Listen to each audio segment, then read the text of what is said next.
Como se tornar bom em qualquer coisa? Seja muito bem-vindo, eu sou o Guilherme Nascentes. Já te convido a se inscrever no nosso canal. Toda segunda-feira, às 20 horas, tem um vídeo novo sobre desenvolvimento de performance humana e criação e aceleração de negócios. Hoje a gente vai falar sobre como você pode aprender qualquer coisa e, mais do que isso, se tornar bom em qualquer coisa.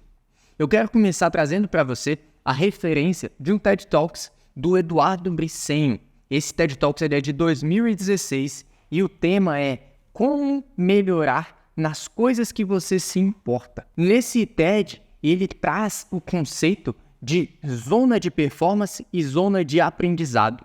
E esse é o primeiro ponto importante para você se tornar bom em qualquer coisa. É você entender que a gente precisa intercalar entre essas duas zonas. Muitas pessoas, a grande maioria na verdade, entram ainda em um contexto de rotina antigo, ultrapassado, onde acreditava-se que o período de estudos chegava ao fim, a gente tinha ali uma formação, uma graduação, uma conclusão do período formal de estudos, e dali para frente a gente ia trabalhar, entrar no mercado de trabalho e entrar nessa zona de performance constante. E o que ele percebeu? Cara, esse modelo ele não faz sentido nenhum já há algum tempo. Inclusive, tem uma matéria que saiu, se eu não me engano, é de 2017, na revista The Economist, com o título Lifelong Learning, e onde eles trazem vários conceitos sobre a importância do estudo e do aprendizado durante toda a vida. Ou seja, lifelong learning, aprendizado ao longo da vida. Não existe um momento em que acaba o aprendizado. E conectando com isso, o Eduardo Briceño traz justamente esse ponto, de muitas pessoas viverem somente nessa zona de performance. Acabaram meus estudos, agora eu vou trabalhando, vou executar o que eu já aprendi. É importante, claro, a gente colocar a mão na massa, a gente executar o que a gente aprendeu, mas de tempos em tempos a gente precisa voltar para a nossa zona de aprendizado.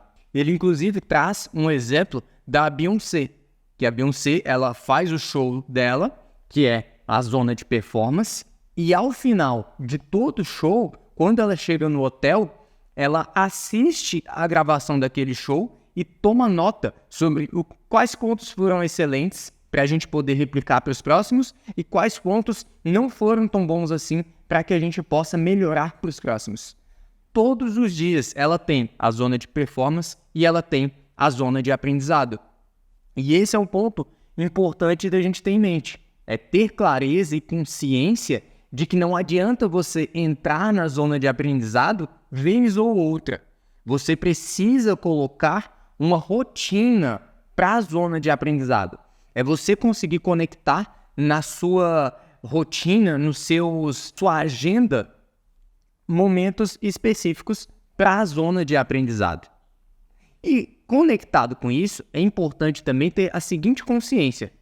Você não vai conseguir aprender realmente, se tornar bom realmente em algo, se você não se concentrar no aprendizado desse algo. Muitas pessoas buscam, por conta do mundo acelerado, otimizar tempo e aproveitar momentos em que estão realizando outras tarefas para terem alguma forma de aprendizado. É quando você pega, por exemplo, você está dirigindo e está ouvindo um podcast, ou você está lavando louça e está ouvindo ou assistindo algum vídeo no YouTube, por exemplo, onde você de alguma forma consegue extrair alguns conhecimentos. Isso é bom porque é uma forma de você construir ali um ambiente de aprendizado, um ambiente de crescimento, ao invés de você estar ouvindo um monte de baboseiras, de tragédia, coisas que a gente vê ali na televisão que servem somente para prender a sua atenção através do medo, por exemplo, você substitui isso por um conteúdo engrandecedor. Então você tem essa vertente positiva. Mas quando a gente pensa realmente no desenvolvimento de habilidades e competências, não é suficiente. É bom para você ficar reforçando conceitos ou tendo insights sobre alguns conceitos novos, mas é insuficiente para o desenvolvimento de habilidades. Então, o que você precisa fazer? Reservar tempo para que você possa entrar com o seu cérebro de uma forma aprofundada no conhecimento que você precisa desenvolver. Entrar de uma forma focada na zona de aprendizado. Com relação a isso, tem um livro que eu gosto de citar, que é o livro Deep Work, do Cal Newport. Se eu não me engano, ele foi traduzido para o português como trabalho profundo, ou trabalho focado. E nesse livro, o Cal Newport mostra o quanto que, dentro da nossa sociedade atual, faz diferença você reservar blocos de tempo para fazer um trabalho mais aprofundado.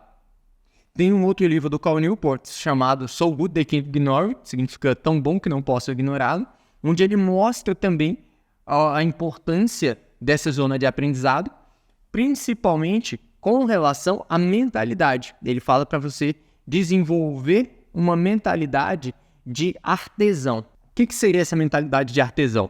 O artesão, ele está ali reservando um tempo, dia após dia, para produzir a arte dele. Depois que a arte está pronta, ele para, analisa, vê o que ficou bom, o que não ficou bom. Lembra do exemplo da Beyoncé? O artesão tem essa mentalidade. Ele observa como ele pode melhorar aquela arte ou as próximas artes futuras que ele vai desenvolver. Com isso, ele vai sempre fazendo ajustes finos e melhorando dia após dia. E o Cal Newport fala justamente que a gente precisa desenvolver esse tipo de mentalidade para que a gente possa ir melhorando dia após dia, até que chega um momento em que a gente se torna tão bom que é impossível a gente ser ignorado. Então você vai precisar sempre se colocar em situações de zona de aprendizado, intercalando com a sua zona de performance. Então pega a habilidade que você quer desenvolver, executa, pratica, mas para também para estudar e aprender. Dentro disso, eles defendem muito forte um conceito chamado prática deliberada, que é você tirar o tempo ali, reservar um tempo para você estudar e praticar. Então, ao invés de você ficar na performance do dia a dia, aquilo que você precisa realmente entregar para o mundo, você vai focar numa performance para você. É uma performance para ir melhorando. Se por um lado, quando a gente está fazendo alguma atividade que exige concentração, exige foco, e a gente precisa entregar para outras pessoas, nessa atividade eu preciso estar focado sem pensar nos erros. É simplesmente executar. Depois eu paro e analiso o que deu certo e o que deu errado. Se por um lado a gente tem essa situação, por outro lado, na prática deliberada, eu vou ficar atento aos erros, porque eu não estou executando mais para os outros, não estou executando para o mundo. Eu estou executando para aprender, para melhorar. É quando a gente pega, por exemplo, um aprendizado de instrumento musical. Você pode pegar, vou dar o exemplo aqui do violão. Você pode pegar o violão e tocar músicas, vai ser uma prática, mas para você conseguir realmente evoluir a sua performance, não basta você ficar só tocando músicas. Você precisa praticar fundamentos. Na prática deliberada, você vai praticar os fundamentos para melhorar a técnica, fazer essas correções, esses ajustes finos, para que a cada momento que você vá tocar uma nova música, você perceba que houve evolução desde a última vez que você tocou aquela música, por exemplo. A mesma coisa com comunicação. Você vai fazer uma apresentação, você vai fazer uma palestra, é o momento da performance. Mas você pode tirar momentos na sua agenda, reservar momentos na sua agenda, para você fazer a prática deliberada, para trabalhar os fundamentos, para melhorar a sua dicção, para melhorar o seu vocabulário, para melhorar a forma como você utiliza a sua modulação vocal. Você pode trabalhar a sua linguagem corporal, o seu domínio e presença de palco. Tudo isso pode ser treinado, não só pode, como deve ser treinado. Tem uma frase que eu gosto muito, que fala que tudo que deve ser feito merece ser bem feito. Então a prática deliberada, ela vem justamente para isso. Se você tem que fazer alguma coisa, se é algo que você deve fazer, cara, esse algo merece ser bem feito. Não significa que você vai fazer bem feito ou você vai fazer com uma alta performance logo na primeira vez. Você vai fazer o seu melhor, é claro, mas o seu melhor vai ser muito básico comparado a pessoas que já fazem isso há anos. Não compare os seus bastidores com o palco das outras pessoas. Ao invés disso, utilize outras pessoas como referência, faça um filtro para identificar o que faz sentido e o que não faz, o que você pode trazer para a melhora das suas habilidades e o que não faz tanto sentido assim, e aí você vai se aprimorando, você vai trazendo técnicas, ferramentas para sua prática deliberada, para que dessa forma você vá evoluindo mais e mais ao longo do tempo. Conectado a tudo isso, tem uma frase que eu gosto, que ela foi falada pelo Kobe Bryant, que ele foi um jogador de basquete, considerado um dos maiores jogadores de basquete de todos os tempos. Ele faleceu em 2020 num acidente de helicóptero. E o Kobe Bryant, ele desenvolveu um modelo que ele chamou de Mamba Mentality, ou mentalidade Mamba, onde ele mostrava para o mundo que a performance física que ele tinha como atleta era uma decorrência da performance mental. Ele deixava claro que tudo começava na mente, era a forma dele pensar. É isso que fazia ele se dedicar mais, isso que fazia ele ter esses momentos de prática deliberada para ir melhorando a cada dia mais e mais.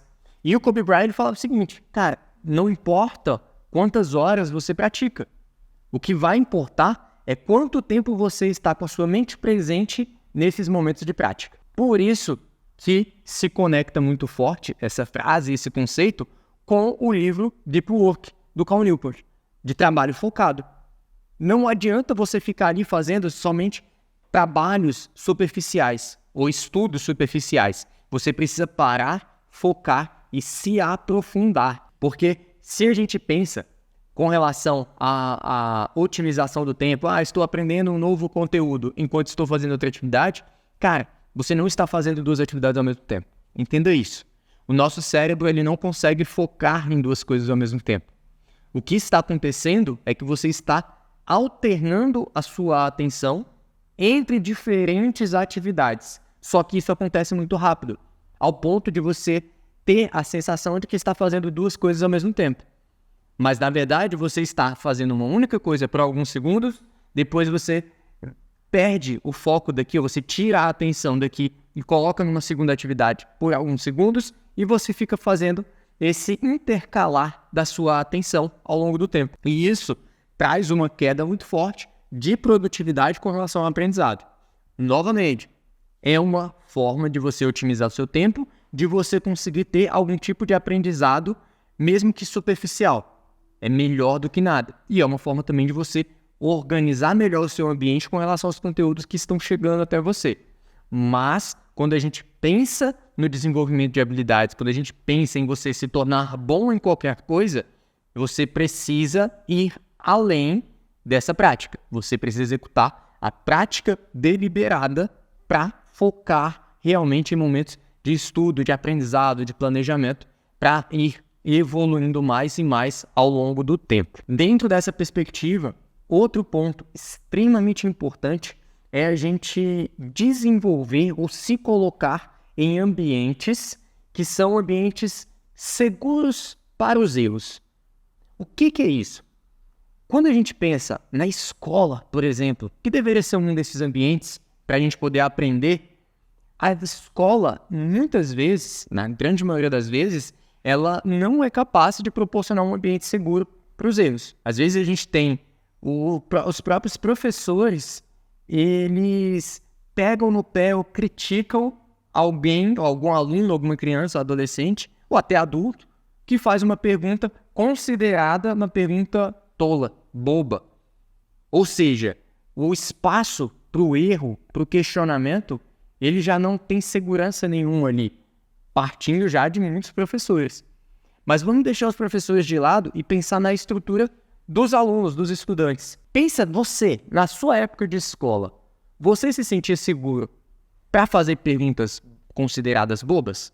Você se sentia seguro para dar uma resposta que poderia ser errada? Muito provavelmente a resposta é não. Por quê? A insegurança, ela vinha por parte dos colegas. Ou seja, você não tinha um ambiente seguro com pessoas que te proporcionariam essa segurança, essa confiança para você poder errar. E aí, com esse erro, você aprender e posteriormente acertar. Não errar mais com relação a isso. Esse ambiente seguro, na maioria das vezes, ele não era realidade. E a gente chega na vida adulta, a gente vai para o mercado de trabalho e muitas vezes a gente não consegue encontrar isso. A gente não consegue encontrar esse ambiente pronto. E a gente precisa, muitas e muitas vezes, pagar para estar em ambientes seguros para ter esse aprendizado. E está tudo certo com isso. É porque você já entendeu a importância de se colocar em ambientes produtivos e engrandecedores. Ambientes que vão te ajudar a evoluir. Dentro desse contexto, eu já quero te convidar a deixar aqui o seu like. E se está fazendo sentido para você, deixa um comentário e manda para outras pessoas, que eu tenho certeza que ao longo desse vídeo você já pensou em algumas pessoas, em alguns nomes que você falou, cara, essa pessoa deveria ouvir isso. Compartilha com essas pessoas, é uma forma de você transbordar na vida delas, você ser abundante do ponto de vista de conhecimento, do ponto de vista de serviço, de servir as outras pessoas, e é uma forma também de você nos ajudar. Isso faz com que o YouTube entenda que esse conteúdo é relevante e ele passe a entregar para mais e mais pessoas. E se você ainda não se inscreveu no canal, já aproveita e se inscreve. Dando continuidade ao nosso raciocínio, é importante você conseguir construir ou se colocar em ambientes seguros para o erro. Porque quando você está aprendendo, você vai errar. Ninguém começa bom. Cara, até quem é excelente comete erros. Entenda isso. Até quem é excelente comete erros. Se você pega, por exemplo, Paul McCartney, que foi dos Beatles e está vivo até hoje, está na ativa até hoje, e ele faz shows, e ele ainda lança músicas novas, vez ou outra. Cara, o Paul McCartney, com anos e anos de experiência, horas e horas de prática, ele ainda comete erros. Ou você acha que não? Todo mundo erra.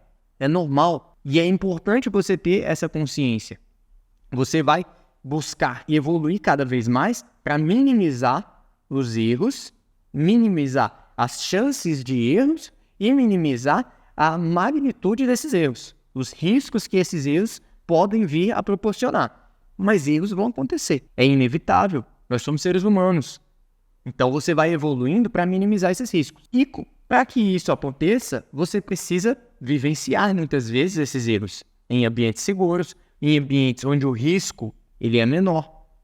Se a gente pensa, novamente, no exemplo da música, se a gente pensa na evolução com relação à prática do violão, cara, é muito menos arriscado você errar em um ambiente onde você está sozinho ou onde você está com um professor, com um grupo ali de pessoas que estão te apoiando somente, do que você ir praticar diretamente num show para milhares de pessoas. O risco é muito maior.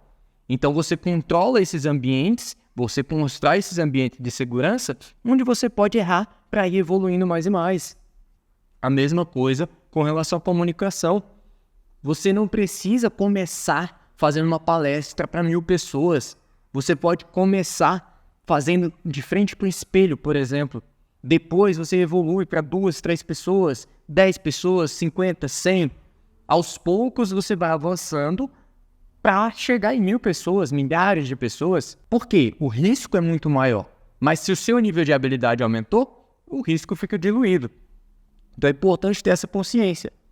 E saber que o erro faz parte da vida humana. Tem um livro, inclusive, da Brené Brown, chamado A Coragem de Ser Imperfeito, onde ela traz essa perspectiva da gente dar espaço para o erro, da gente se mostrar de uma forma vulnerável. Ela mostra o quanto que a nossa vulnerabilidade, quando a gente se mostra imperfeito, porque todos os seres humanos são imperfeitos. Então, quando a gente tem coragem de mostrar essa nossa vulnerabilidade, de mostrar essa nossa imperfeição, a gente se conecta de uma forma subconsciente com outras pessoas. Outras pessoas inconscientemente vão se conectar com essa nossa imperfeição. E elas enxergam isso como um ato de coragem. E quando você demonstra esse ato de coragem, além de você transmitir autoconfiança, você passa a ser mais respeitado. E isso mostra também o quanto que você pode assumir papéis para expor o desenvolvimento das suas habilidades. Com isso, você pode compartilhar com outras pessoas ali que já te respeitam, que já te enxergaram suas atitudes como atitudes corajosas. Essas pessoas podem vir fazer parte do seu ciclo de um ambiente de segurança para o erro, porque elas já têm consciência, já entendem que o erro faz parte e que a gente vai passar por ele. O que não pode é você ficar errando sempre e sempre na mesma coisa. É a gente corrigir, melhorar, evoluir e ir avançando ao longo do tempo. E do ponto de vista de zona de aprendizado e zona de performance, tenha consciência do seguinte: você vai estar rotineiramente trazendo a zona de performance para o seu dia a dia, porque você executa algo e depois você faz uma análise, uma avaliação de como aquele algo pode ser melhorado, como você pode melhorar aquela habilidade ou aquela competência. E isso é muito real, a gente consegue perceber isso claramente, tanto no mundo dos esportes, quanto no mundo das artes e em tarefas executivas do mundo dos negócios. Com vendas, por exemplo. Tem um livro chamado Dar e Receber, do Adam Grant, onde ele, trabalhando com diversas organizações ao redor do mundo, ele percebeu que existem padrões de mentalidade com relação às pessoas nas organizações, onde um grupo de pessoas são os chamados doadores. São aquelas pessoas que buscam entregar muito mais do que recebem. Tem um outro grupo que são os tomadores, que são as pessoas que buscam receber muito mais do que entregam. E tem um grupo que seriam os equalizadores. É um grupo mais justo, vamos dizer assim, que entende que o dar e o receber precisa vir na mesma moeda. E dentro dessa perspectiva, é interessante porque muitas vezes quando a gente olha assim, a gente tende a acreditar que quem vai ter os melhores resultados é a pessoa que é um equalizador, ou a pessoa que é uma equalizadora, porque ela vai ter o dar e o receber através de uma mesma forma, através de um mesmo nível. Seria, por exemplo, aquela pessoa que fala: eu não trabalho de graça. Você me paga, eu te entrego o que tem que ser feito. Esse é um equalizador.